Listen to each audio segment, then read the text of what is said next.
everyone. Thanks so much for coming. I think I recognize some familiar faces, although I'm only seeing half faces, so I'm glad to see the ones who I do know and to meet some new lovers of art. I am a little bit in foreign territory. I am a film person, and I know Ed's work primarily through the films, but I'm really glad to be here this evening because Ed was kind enough to ask me to do this talk about the films and showed me the images of Natural Order. And just yesterday I had the chance to see them in person and at full scale for the first time, and I was just dazzled by them. I found myself being drawn into them like I am with great films. There's so much in each image, so much in each frame, and I want to talk about the films, but I kind of can't help myself. And I do want to start with the photographs that we have around us, and I hope you've had a chance to have a good look at them because they really invite sustained observation as the film work does as well. So I want to maybe begin, because I know your films. We've shown all three of the documentaries that you've made with Jennifer Bachwal and Nick DePonte at our festival, and we've shown them in our building as well. Anthropocene played at TIFF Bell Lightbox for months, actually, and did very well there. But these are films that are shot all over the world, and the kind of globe-spanning quality of them is a part of what's most engaging about them, how you bring that back to the viewer. This is very different. This is a very different set of images that is shaped, as I understand it, partly by what we're all going through right now, the pandemic, being limited, being not able to get on planes, not able to travel the world as we might like. And I wanted to just ask you a little bit about how that shift was for you to move from being someone whose work is so global to someone who is shooting, I guess, almost in your backyard in the case of these films. And did that change in any way how you think about the images that you're creating? By the way, thanks for doing this, Cameron. Yeah, so this body of work is a direct result of the pandemic. And that originally in April I had planned and already booked all the different flights, helicopters, fixers, all of that, to work in Kenya and also in Ethiopia. So I had already had almost the whole month of April booked. And my calendar was pretty much solid because usually after the Anthropocene, it did all the festivals, did the screenings and all of that. So it finally kind of gave some breathing room, and usually at that time I'll go around and speak at universities and do a bit of a speaking tour. So I had a speaking tour lined up from March, April, May, June as well. Best laid plans. Yeah, and it's like I had every night almost, and every day was booked. And then by mid-March I had an open calendar. That hasn't been part of my experience now in over 20 years. So I'm sure many of us went through that. So all of a sudden I'm up north, and I had planned to be up north anyways from about March 12th to the 22nd. I had booked it back in December.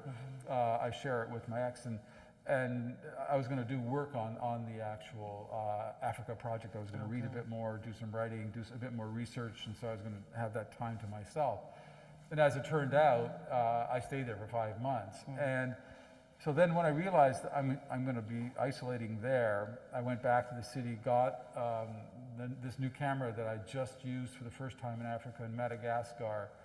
It's a phase camera, and I wanted to bring it up north, and I was just starting to learn how to work with it. Can you just explain for those who don't know what a phase camera is? Yeah, so phase camera is, I worked with a Hasselblad and 100 megapixel back, so that was considered one of the top high resolution backs. So a lot of my work, when I started in digital, it was a 40 megapixel, then it went to 50, then it went to 60, then it went to 100. And each time, as soon as I can get that next camera, I always got it, because I was always interested in doing big prints. And then I realized that I did some tests with the phase, and all of a sudden the phase was able to give me something that the Hasselblad couldn't. It was just that, it was 150 megapixel. So just for reference, your iPhone is 12 megapixels. So it's a full, 13 times more data than you can shoot on your iPhone. And it's also not just that; it's the depth of the phase. Those backs, those sensors are extremely expensive. They're in the order of 60,000 just for the back before you even get into all of the others. So you're at the level of technology that is the actual edge of quality. And I wanted to learn this camera more. I wanted to learn about how you can actually do something with it that wasn't possible with film or even my earlier cameras. And one of the things was the ability to have as much of the image in focus as I want through a process called focus stacking. So I could have all of it in focus, or I could then have halfway in, by being able to use the optimum part of the lens and just do an incremental series of images. So it had to be very kind of calm days. You couldn't have windy days, because as soon as the branches started to move, then the software couldn't understand what it was doing, and it would fail, and you get all this kind of messed up imagery as a result of it. So many of these images, most of them have been stacked. In fact, it started with that one.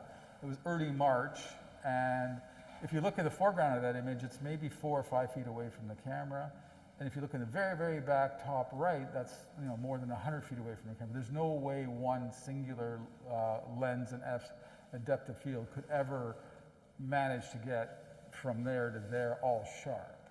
So that's a combination of about 6 images stacked together. Software then looks for the sharpest bits of each image and brings them together. And to me, what was interesting, it all of a sudden allowed me to think almost like painting in Jackson Pollock. So if he's doing drip paintings, the first drips that go down on the canvas are just as sharp as the last ones on the canvas. So all the depth and everything, he's still getting depth in that painting, but everything has a sharp quality to it. So, and so all of a sudden I can kind of think in those terms, which was something very new for me, and I was kind of excited. So I got that picture and I figured it out, and then I got a call from the Globe, and they said, what are you doing during this time? And I said, well, I'm kind of out there shooting in my backyard.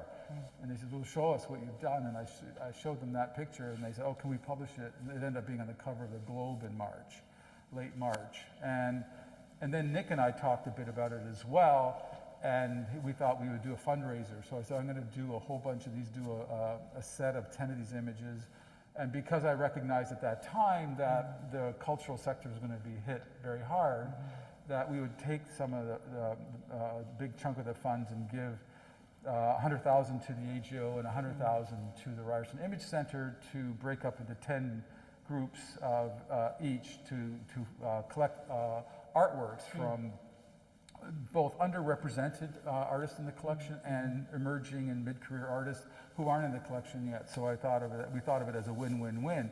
That the artist gets some money in their pocket, which I'm sure they're relieved, desperately need right now, and they get a line on their resume as in the collection of the AGO or the Ryerson Image Center, 2 of the best collections in the city, and the institution gets more work to show to the public. That's great. So to us, it was, and I thought back to my early beginnings, and the greatest kind of compliment and the greatest thing you can do for my career, it was buy a print, because it validates what I'm doing. It gives me the money to do more work, and and then the work gets into the world and people see it and it lives on walls. So for me, that was really the best kind of thing that you can do for an artist is to purchase their work, and it keeps them working, and it gives them some wind in the sails, both emotionally and intellectually, that what they're doing is being respected and collected, and gives more impetus at an early stage. So that's how it all began, and then all through April, when I was supposed to be in Africa, I just started shooting, and it was really interesting to go dial back into that, because I did do. If you look at that image, there's an image in here that I did back. So this is 1981 with a 4x5 camera. So this was in 1981. If you look at if you look at that image of the snow, in the back of my mind, I was thinking of this image. That this is where I kind of left off in 1981 and went on to do the man-altered landscapes. But this one still captured my imagination from back then. This one still held a kind of something about it that I would still put on my wall today and hang and live with. So based on that, I kind of started working and saying, how am I going to use that as a point of departure to go deeper into the idea of that image? Because that image was taken in the area, and this is really the very beginning of my work in 4x5. In the same area? Yeah, I bought a property there Okay. because while going out there to do that work, I discovered the area and then went back and kept going back, probably 20, 30 times to find properties. I probably looked at 80 properties before we bought one in the area. So then all of a sudden here I'm in lockdown during the perfect time of year for this, because once it all goes green, you lose that kind of beautiful structure that you have, the complexity and the color and the neutrality of those branches and everything all play to the images. And as soon as you get all the leaves come out, it's like a wall of green. You lose that sense of structure. There is a kind of a knife's edge. It feels like it's just on the precipice between winter and spring, and there's, in some of them there is some green coming up, but there's still, exactly. Just it gets that sense of being in between and that balance so beautifully. For me, what's interesting is when you talk in that detail technically about how you create these images and how much technology is involved in getting that very dense canvas in a way that you're presenting to us. And in a way, I guess every photo of a landscape is a manufactured landscape in a way. The technology is kind of creating the scene. And that leads me, obviously, to the film work, and I'm interested in the evolution of how you worked with two filmmakers in the film work. In the early film, in the first one, in the film that's actually called Manufactured Landscapes, the film is very much about documenting you as an artist, as a photographer in China, and your thoughts about creating these images of these places that are so shaped by technology and shaped by this kind of really machine-driven world.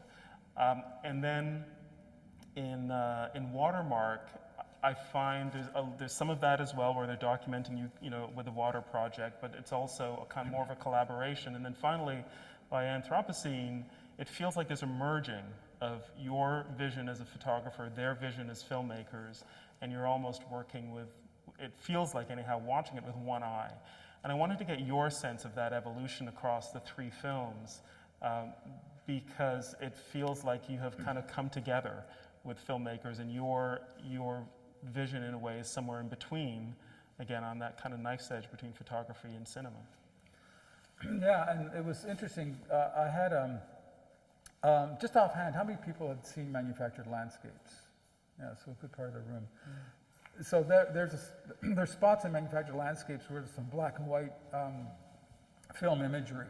And that was a guy, Jeff Powis, who followed me around for a while to see what I was doing, and he wanted to do a documentary film. Noah Richler and him worked on the text, and when I saw it, it just felt too like a BBC documentary. It lost the kind of artfulness that I wanted to see. I actually, one of the films that when Jennifer finally, she saw some of that footage, she says, some interesting things there. It's not a film. So when she said, let's work together, I handed her, I just seen it maybe 6 months earlier, Werner Herzog, Lessons of Darkness.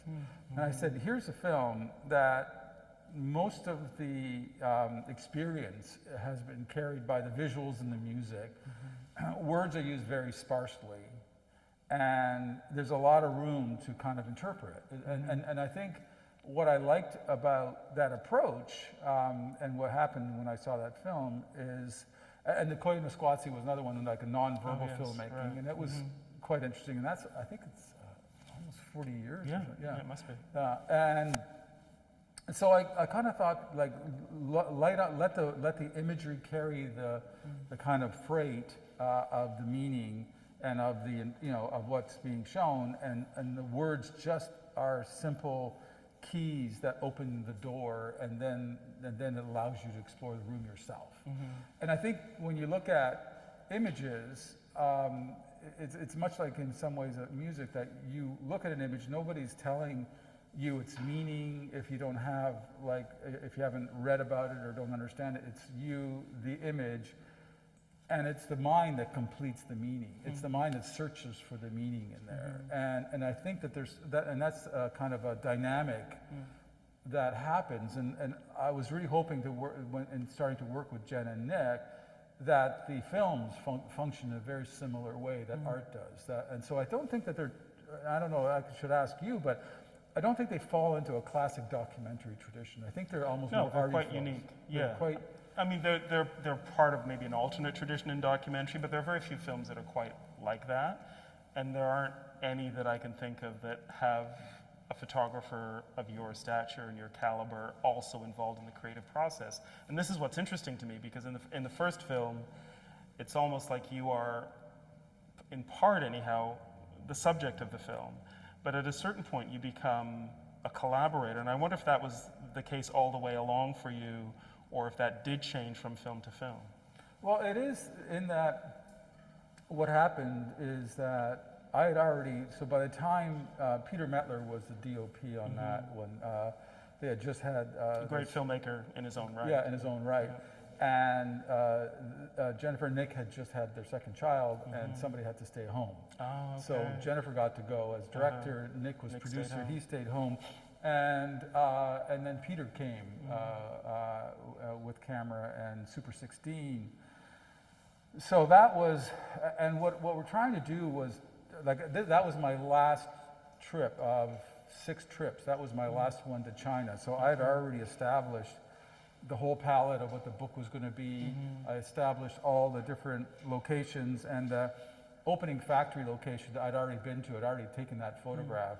And we went back to do some more work with it and to bring the film crew, because we decided that that would be the key kind of factory that we would focus on. And so that opening 8-minute shot, which I think has gone down as one of the more interesting opening. It's spectacular. Opening shots. If you remember the very long tracking shot, the factory seems endless. It seems like it goes on forever.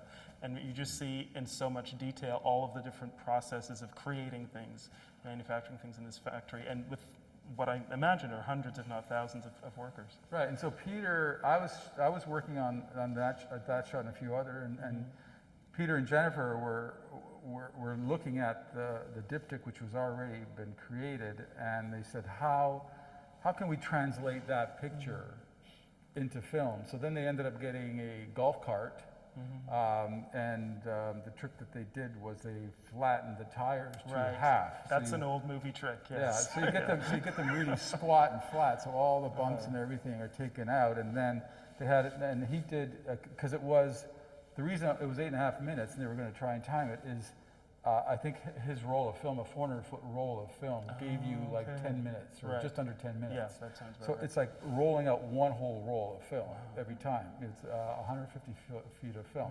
How many takes did you do to get 2. them? Only 2? 2. The one take he did where he just locked at one angle to all the rows, and then the second one, and the one that actually made the cut, you'll notice at moments there's something interesting, and he'll just do that, a slightly different angle, and then he'll come back. So, and I've always been fascinated with film as well. So in many ways, what happened was that the filmmaker, and even Nick would often say this. He'd say, "I'm going to go and trust the frame in a way that I've dug up and unearthed over time and research." And so I'm looking at things within one frame that somehow betray the scale of what we do as humans, like the industrial, like the dams in China. That was one of the big things that brought me to China, and manufactured landscapes. It, shows a lot of it. Shows the making of the Three Gorges Dam. So, and that research, that was my main key reason for going to China. In 2000 and 2001, I started researching China because I was interested in doing a big dam. And one of the key principles of going from a kind of a general idea, like I want to photograph a dam, to how do I get to, well, which dam? Or I want to photograph an open pit copper mine, but which one? So the way to kind of go from the general to the specific was, well, what are the biggest ones in the world? Which ones have scale? What are the examples of humans functioning on a level that is unprecedented? Because we've always taken, you know, the Copper Age was a long time ago. We've always taken from nature. But what has changed through technology is the speed and the scale of that taking. So I wanted to really show the scale. So most of my research then brought the film crew there, and the images were already often resolved, like the water project and Watermark. I was already well over 50% through the project, and then they came in and they saw what was done. We went back to certain things, and it's interesting because some things we go back to, some things were new that we go to all together, and there are other places that they also went that I never got any stills out of it either. So there was a bit of, you know, these things weren't like linear and perfect. They just would be able to evolve on their own kind of. And you were discussing with Nick and Jennifer all the way through in terms of what you would shoot and where we're going to shoot. Yeah, and Anthropocene was really the full collaboration. At that point, I had chosen no locations. We started doing research in 2014. And every location, what we decided was every location we go to, we would all agree upon that we would all do and agree upon, and then go there. And so again, in Anthropocene, there were cases where you know, I went to certain locations and they didn't, and they went to certain locations, and so it had some.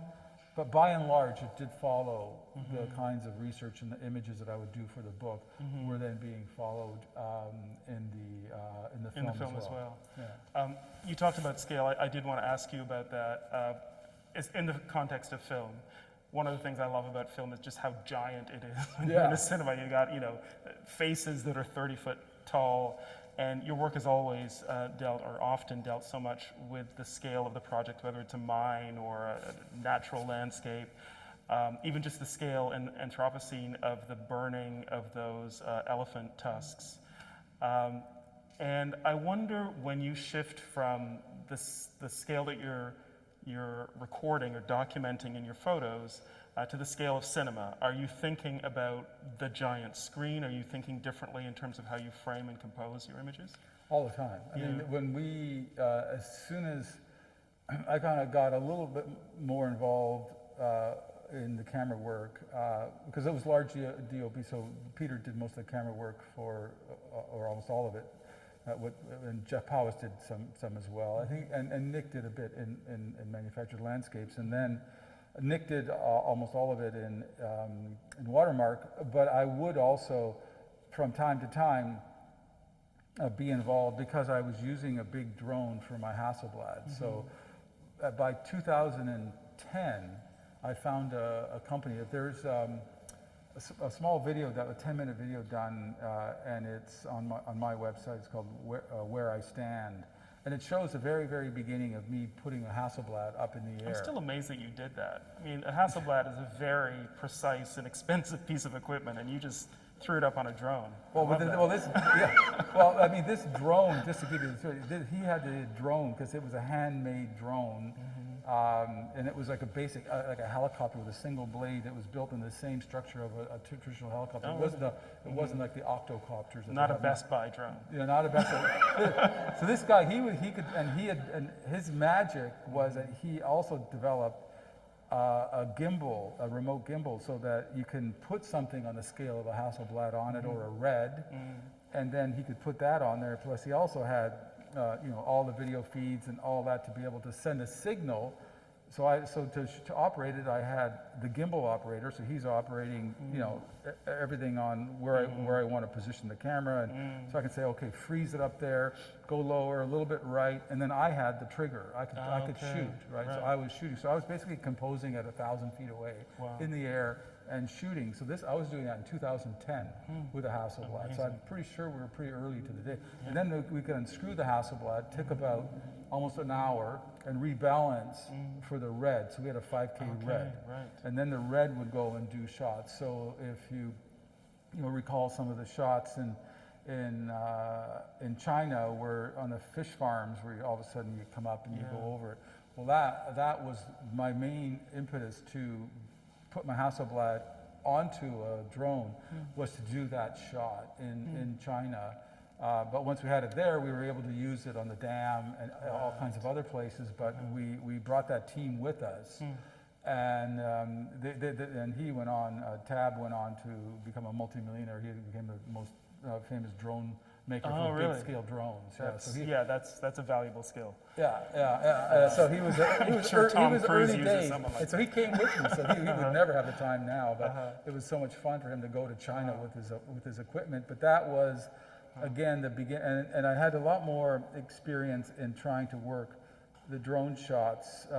So even in the Carrera, in the last one where it comes up and it pulls away. So that was the one I worked on with a drone. It's amazing. One other thing about scale I wanted to ask, especially in the cinema, and if you're able to watch any of these films in a cinema, whenever we can all do that again. And Bell Lightbox, by far, the best theater in this country and maybe in the world. Thank you.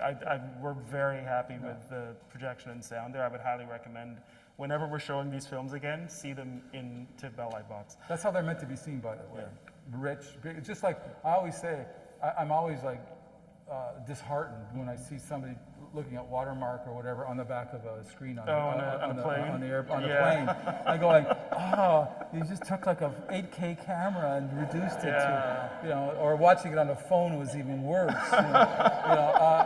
You should really go up to those people and just tap them on the shoulder. Excuse me, I'm insulted. Yes, I am. But I wanted to ask you about the effect of on the viewer of scale. And for me, it can go either end of the spectrum. It can be awe, because it is literally spectacular, and there's an almost sort of sublime quality to looking at something at that scale. But what you're photographing, especially if it's a giant mine or some massive technological invasion of the landscape, it can be horror as well. It can look like a horror movie in some ways when it's that big. And I wonder what your hopes are in terms of how the viewer sees how you and Jennifer and Nick are shooting scale in the films. Well, ideally, I think you want a person to have, I think, both an intellectual reaction to it, like to think about what that is and how that plays out, and also about a very emotional and visceral reaction too. So, and I think the music does a lot there too, and it's very hard. I think here's the big difference. It's no matter how hard I work as a stills photographer, rarely will I be able to bring somebody to tears or joy, it's very hard to have the kind of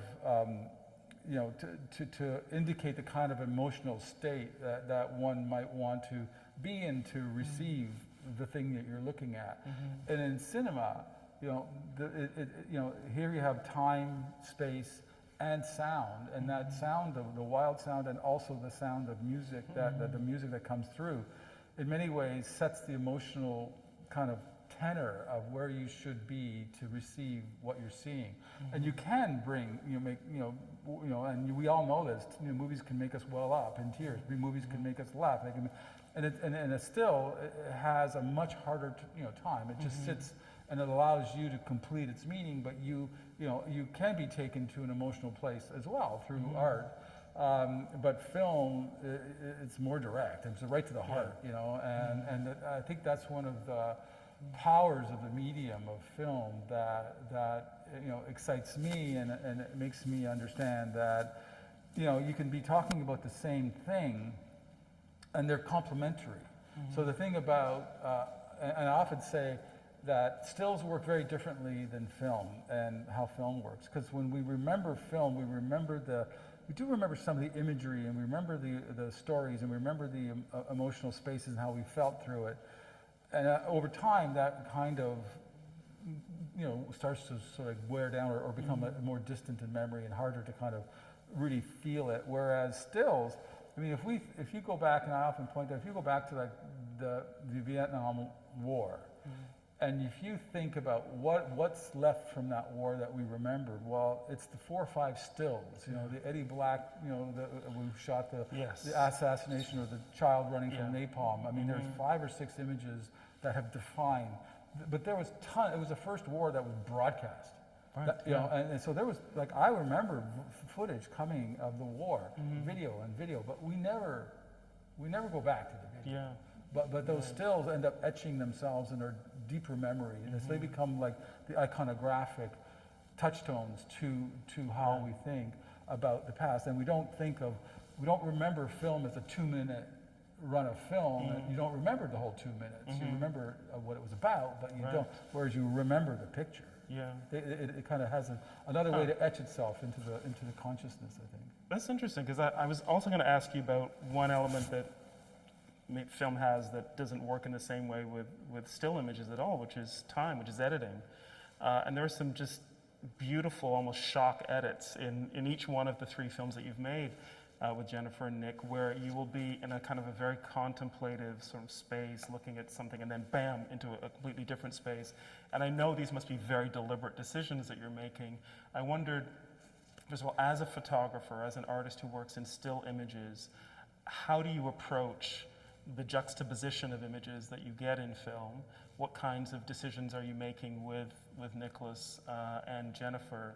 And just, yeah, what is that process like? Because that is something that I guess you don't ever do in the same way in photography, or maybe there is a parallel. I don't know. Isn't real, well, when I sequence, images for a book, quite often I will kind of chapterize it, Okay. So this is the dam, and this is that area, and this area. So I'll have, this is the manufacturing section, and this is that section.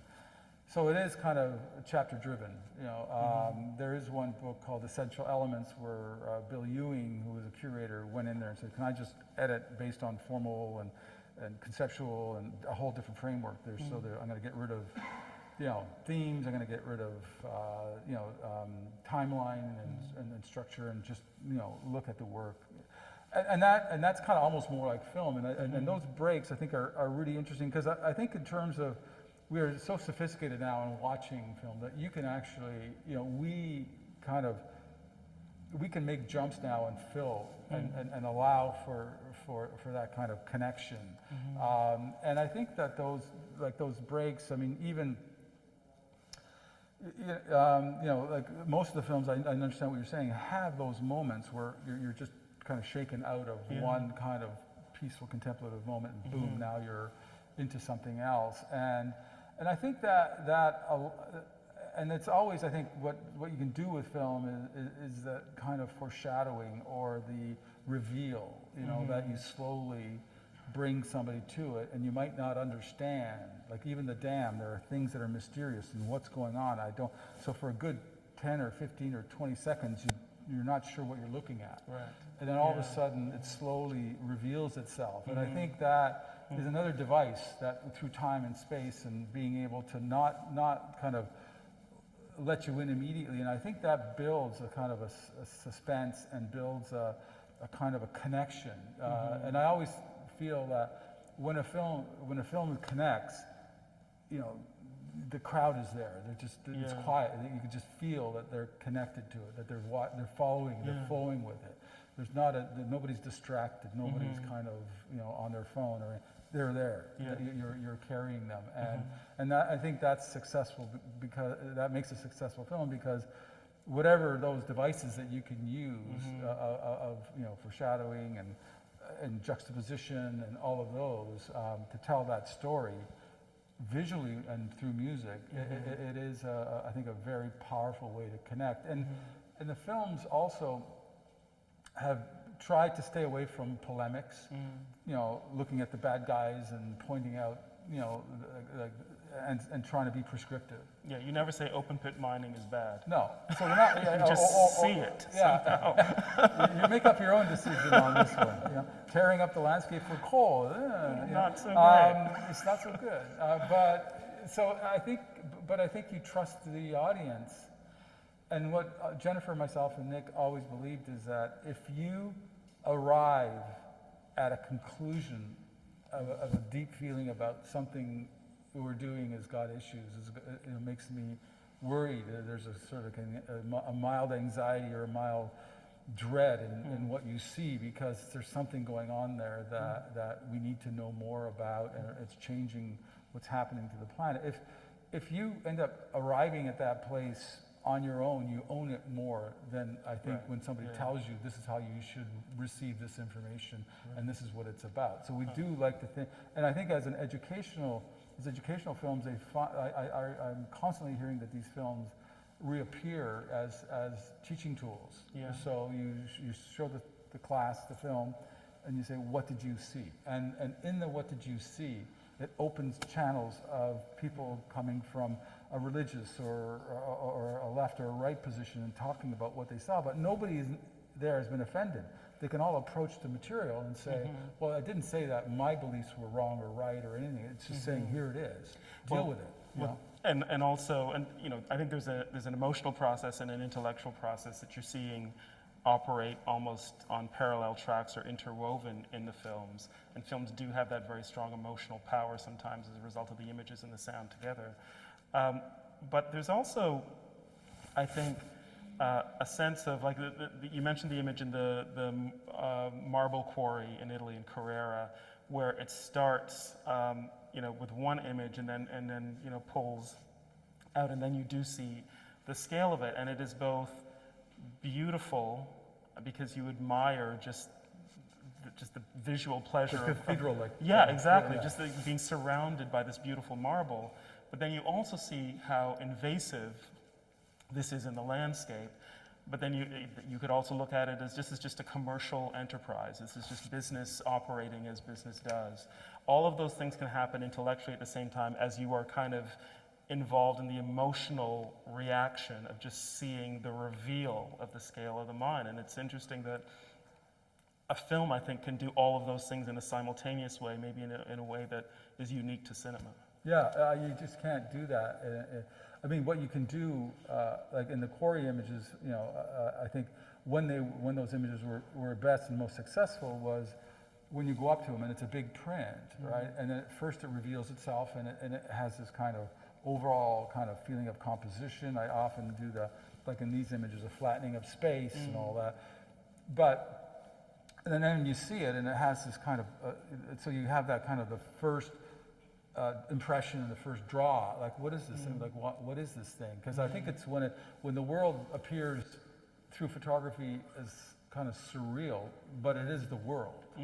But it feels like it shouldn't be the world, right? And so all of a sudden you see something, you go, what is it? And then upon approach, it starts to reveal itself. So you might see a ladder, or you might see a 40-gallon drum of oil, and we know the scale of that. Or we see a pickup truck, or we see something in the scene, and then you see it all over again. Because then all of a sudden wow, okay, now I You see the how relative big, now I scale, and see then you how see, big this is. And so you can get that kind of, you know, dynamic moments in looking at a still image, and that's kind of the closest I can get to that, you know, multiple levels of reading of an image and the kind of surprise and reveals you can get once you go into it. But film just does it, you know, in such a elegant way, and you have time. You could just guide you through it, and you end up kind of going for a journey, you know, with the filmmaker or with the images to, you know, and carrying the viewer through. So, no doubt, it's an incredibly, you know, one of the most powerful storytelling tools that we've ever come up as a species. I'm sure you'll agree with that. Yeah, seems to be, keeping my interest.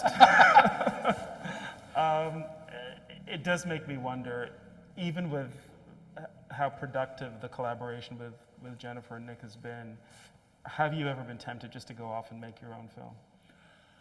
I toss that idea around. Yeah. It's a lot of work. I mean, yes, it is. But you do a lot of work already. I do a lot of work. Yeah. I think it's going to come. I think I'm, you know, kind of getting seasoned enough, and I think I have, you know, some early ideas, and so I think I wanted to at least from Anthropocene was a kind of in terms of a project.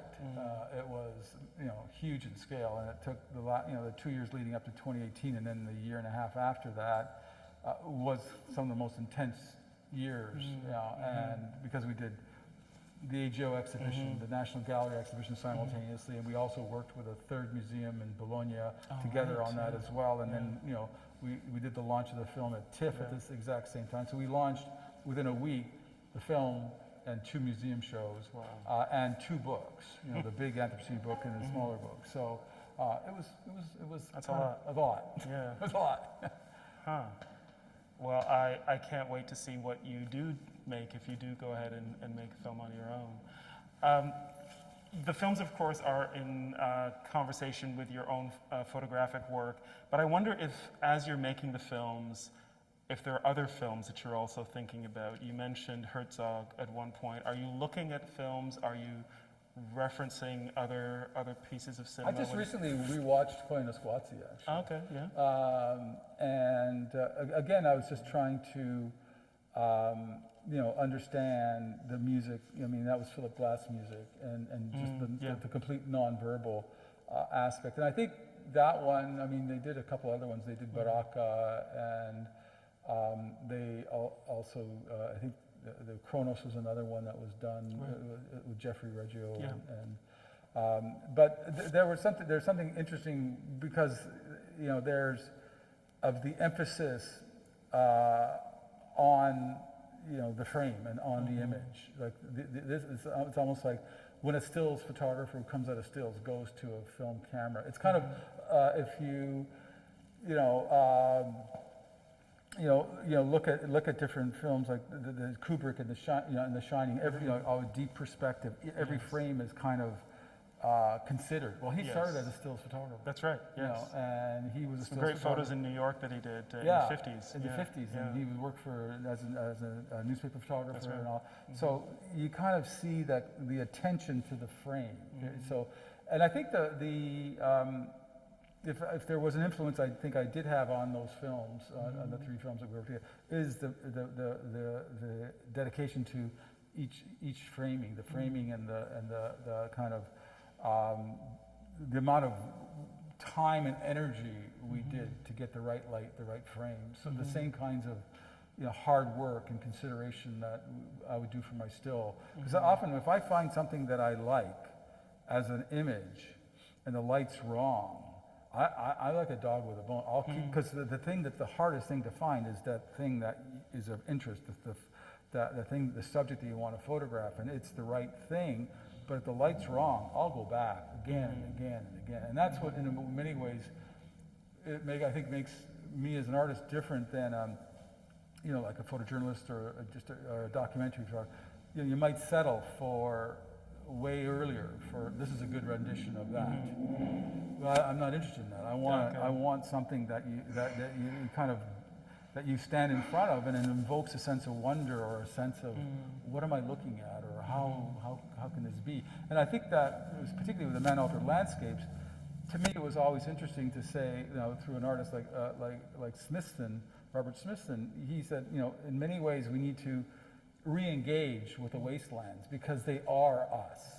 It's not like a forgotten land. It is terra firma. It's part of our earth. We've just rearranged it, left it for dead, but it's not dead. It will come back. It will, and so we need to understand what we're leaving to waste to live the life that we have, and we shouldn't see these as lost worlds, but as our worlds. And I think there's something that I've always wanted to do as an artist is to be the kind of medium through which that story flows visually to greater audiences who are more urban based.